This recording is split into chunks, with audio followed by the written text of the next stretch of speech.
Hi, this is Ranjeet Jha. You are watching learn English. दोस्तों, learn English के YouTube channel में आपका स्वागत है। हम लोग रेगुलर पढ़ रहे हैं ग्रामर इन यूज़, ग्रामर की चर्चा कर रहे हैं। और प्रीपोजिशन में जो है हम लोग सिंस देखे, अनटिल देखे, फ्रॉम, टू देखे, एट, ऑन, इन देखे एंड एक्सेट्रा। अब जो है हम लोग आज 4 को देखेंगे। तो चलिए शुरू करते हैं।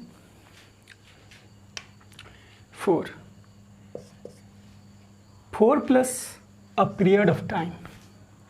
कहना ये है कि 4 जो है एक पीरियड ऑफ टाइम के साथ आता है। अब बात है कि पीरियड ऑफ टाइम क्या होता है। तो पीरियड ऑफ टाइम जो होता है वो ये है, सपोज़ करिए ये पास्ट टाइम है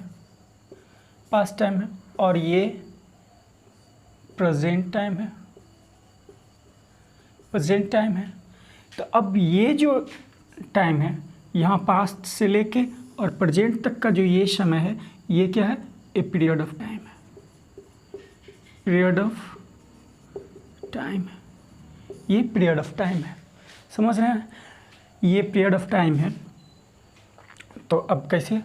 तो सपोज़ करिए कि यहाँ पे लिखा हुआ है 3 days, 2 years, 6 months and etcetera. तो अगर 3 days लिखा हुआ है तो 3 days का मतलब ये है कि अगर मान लीजिए कि आज संडे है तो इससे पीछे 3 दिन हम चलते हैं। तो यहाँ पे है फ्राइडे होगा, फिर सैटरडे और फिर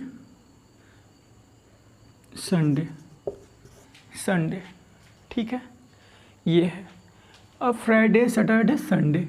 अब जो ये पीरियड ऑफ टाइम होगा, ये अगर हम 3 दिन बोलते हैं 3 days, तो इसका मतलब ये हुआ कि हम फ्राइडे को भी काम किए, सैटरडे को भी काम किए, संडे को भी किए, और ये सब को मिला के जो है ये क्या हो गया? एक पीरियड ऑफ टाइम हो गया। समझ में आ गया? अब आगे बढ़ते हैं। तो आप याद रखिए हमेशा 4 plus a period of time होता है। 4 plus a period of time होता है। आगे बढ़ते हैं। एग्जाम्पल में, Sita has been in hospital for 3 days। ठीक है, क्या बोलता है कि Sita has been in hospital, Sita has been in hospital for 3 days। बोलता है कि सीता जो है वो कितने दिन से हॉस्पिटल में है? 3 दिन से हॉस्पिटल में है। फिर क्या बोलता है? अगला एग्जाम्पल हम लोग देखते हैं। तो अगला एग्जाम्पल क्या है? Ram stayed with us for 1 week। क्या बोलता है कि राम जो है हम लोग के साथ 1 सप्ताह रहा था। ठीक है। I am going away for a month. अब क्या बोलता है कि मैं 1 महीना के लिए कहाँ जा रहा हूँ? बाहर जा रहा हूँ। ठीक है, 1 महीना के लिए मैं बाहर जा रहा हूँ। फिर क्या है? अगला एग्जाम्पल देखते हैं। They have been married for 10 years। अब क्या बोलता है कि वो लोग जो है 10 सालों से क्या है? मैरिड है, शादीशुदा है। हाँ, आगे बढ़ते हैं। तो इस तरह से हम लोग 4 का यूज़ देखें, जो कि बहुत ही आसान है, और जो है अगर आप एक बार देखेंगे तो अच्छा से सेट हो जाएगा आपके माइंड में। अब अगला देखते हैं, बिफोर। थोड़ा सा हम यूज़ लेके आए हैं बिफोर का। Before the film, before we played. तो इस तरह से हम लोग को पता चलता है कि बिफोर के बाद जो है द फिल्म अगर हम बोलते हैं तो यहाँ पे टाइम के सेंस में यूज हो रहा है।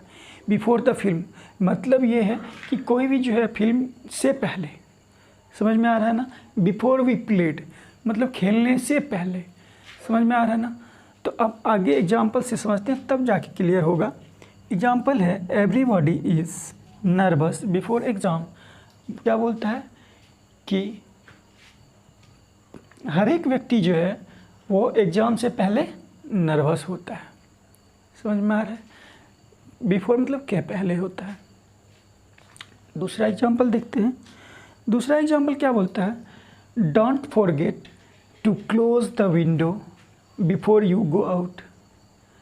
क्या बोलता है कि बाहर जाने से पहले खिड़की बंद करना मत भूलिए। ठीक है, क्या बोलता है? खिड़की बंद मत करना मत भूलिए बाहर जाने से पहले। ठीक है, तो इस तरह से हम लोग इसको इम्परेटिव सेंटेंस कहते हैं। हाँ, फिर अगला देखिए क्या बोलता है? Don't forget to read the book before you play. ठीक है, बोलता है खेलने से पहले पढ़ना मत भूलिए। हाँ, तो इस तरह से हम लोग देखें फॉर का यूज़ और बिफोर का use. Thank you for watching. और अगर आप